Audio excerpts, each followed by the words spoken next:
Hasil quick count Pilkada Indramayu 2024 menunjukkan paslon Luki Hakim Syaifuddin mendapatkan suara tertinggi. Paslon nomor urut 2 itu unggul jauh dari paslon nomor urut 3 yakni Nina Agustina Tobroni yang hanya memperoleh 25% suara. Jumlah perolehan suara itu merupakan hasil rekapitulasi dari 99% suara yang masuk di hari pertama perhitungan suara 27 November lalu. Pertanyaannya, strategi apa yang dilakukan tim pemenangan Luki Hakim sehingga bisa melawan petahana Nina Agustina? Apakah video marah-marah Nina Agustina berpengaruh terhadap perolehan suara Luki Hakim? Saat ini jurnalis POI Rifa Yusya berhasil menghubungi Luki Hakim, calon Bupati Indramayu. Silakan rekan Rifa. Terima kasih rekan Gaby. Ya, pemirsa POI, saat ini saya sudah terhubung dengan Pak Luki Hakim. Halo Pak Luki, apa kabarnya? Bagaimana kondisi di Indramayu? Iya, capek secara fisik, tapi bahagia secara batin dan excited karena alhamdulillah akhirnya saya bisa punya bayangan untuk bekerja untuk Indramayu. Itu yang membuat saya excited, jadi capeknya hilang. Oke baik, tadi capeknya hilang. Baik Pak Luki, nah kalau misalkan Pak Luki ini kan memperoleh suara tertinggi ya, 68%, lumayan jauh dibanding Ibu Nina Agustina yang petahana. Nah, ngomong-ngomong soal melawan petahana, sebenarnya ada nggak sih strategi khusus dari tim pemenangan Pak Luki Hakim dan Pak Syaifuddin? Sebenarnya saya tidak punya strategi rahasia atau strategi khusus, sebenarnya tidak. Saya normatif, mendaftar melalui partai sesuai syarat yang diperlukan, lalu memasang gambar seperti normalnya paslon-paslon lain memasang gambar, spanduk, baliho, mencetak beberapa kaos. Mungkin yang khusus atau yang di luar kebiasaan para kandidat adalah titik silaturahmi yang saya lakukan itu jumlahnya banyak sekali. Satu hari itu saya mendatangi 20-25 titik. Bahkan terbanyak itu satu hari sampai 27 titik. Tapi terlalu padat sekali kan. Sampai akhirnya saya bikin di rata-rata 20 titik per hari. Itu yang rada beda dengan paslon lain. Karena saya lihat dari jadwal, kan itu kan terbuka kan jadwal kampanye. Itu rata-rata antara 5-10. Sementara saya paling sedikit itu 15, tapi rata-rata 20-25. Itu sih sebenarnya bertemu dengan masyarakat, mendengarkan apa yang masyarakat keluhkan, inginkan. Sebagian besar dari para kandidat secara umum ya, kebanyakan mereka berbicara, menyampaikan visi misi.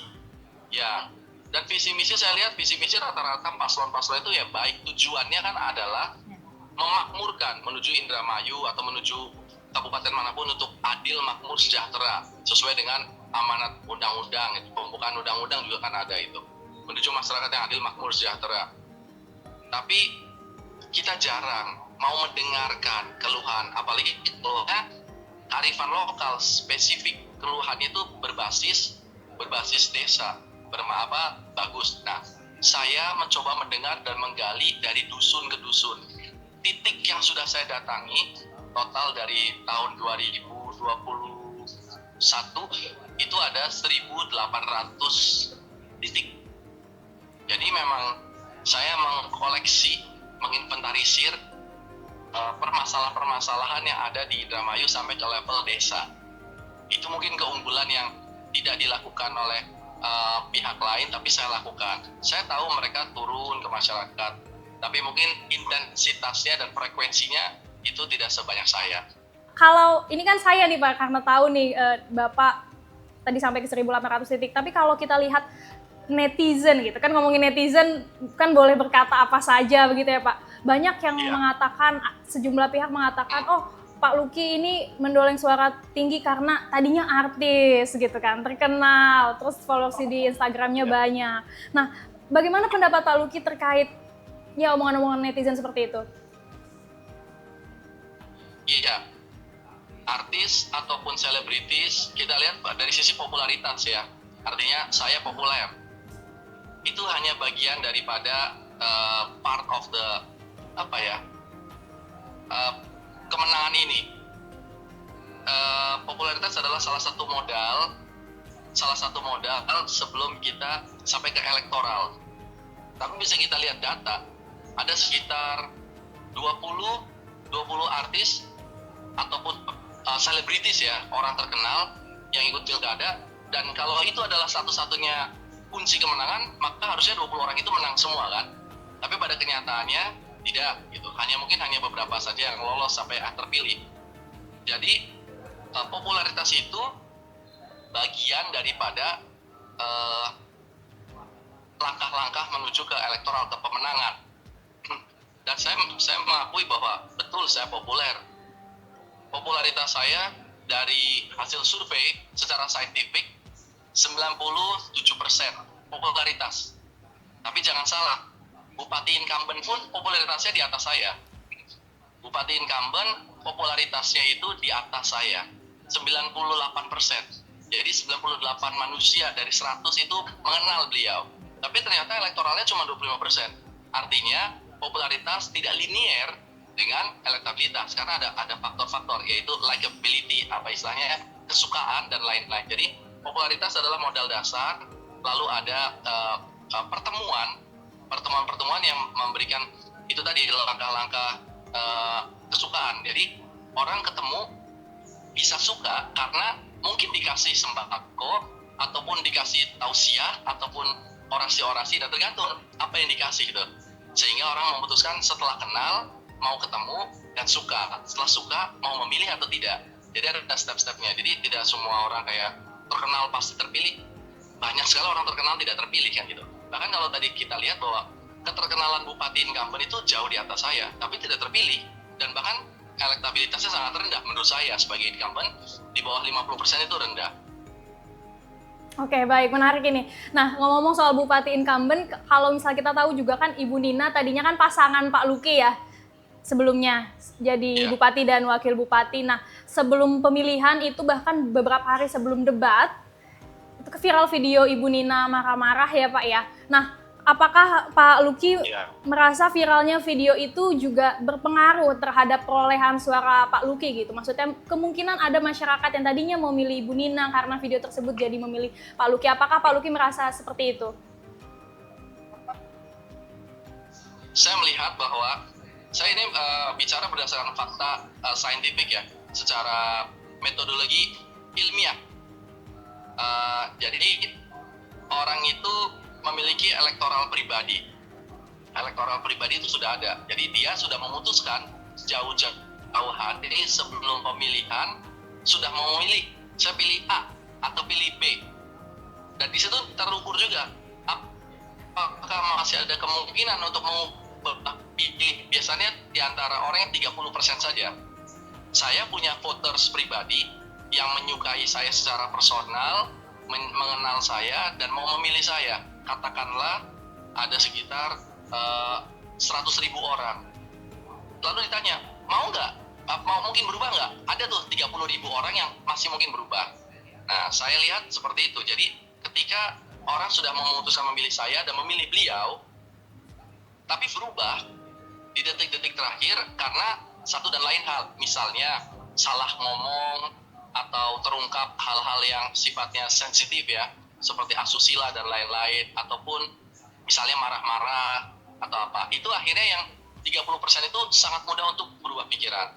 Tapi kita juga lihat juga, ada yang undecided voters, jadi mau milih saya sekian persen, mau milih dia sekian persen. Ada juga orang yang belum menentukan pilihan, dia mau menentukan pilihan nanti, menjelang hari-hari akhir. Apa yang bisa membuat dia menentukan pilihan? Biasanya setelah debat akan ada keputusan atau setelah kampanye akbar gitu. Dan di antara debat dan kampanye akbar ternyata terjadilah suatu peristiwa, misalnya hal-hal yang di luar dugaan. Nah, itu penambahan. Jadi saya akui bahwa ada pergeseran pemilih Agustina kepada saya kalau dilihat dari metodologi secara saintifik ya. Jadi bukan asal ngomong nih saya. Tapi itu persentasenya tidak terlalu banyak. Tapi bisa juga ada lagi yang silent majority. Dia sudah menentukan pilihan, tapi tidak mau mengungkapkan, tidak mau menyatakan itu. Jadi secara silent dan dia nggak mau menentukan saat ini. Jadi apakah ada pengaruhnya? Ada pengaruhnya. Pergeserannya itu bisa berubah menjadi pemilih saya Tapi kalau persentasenya mungkin bisa kita ukur. Kalau dugaan saya mungkin sekitar 7-10% bisa saja itu swing voter. Oke. Baik, tadi swing voters ini juga menarik ya. Pasti ini juga lumayan menambah suara karena usia Gen Z yang sekarang udah 17 tahun jadi pemilih pertama kali memilih begitu ya.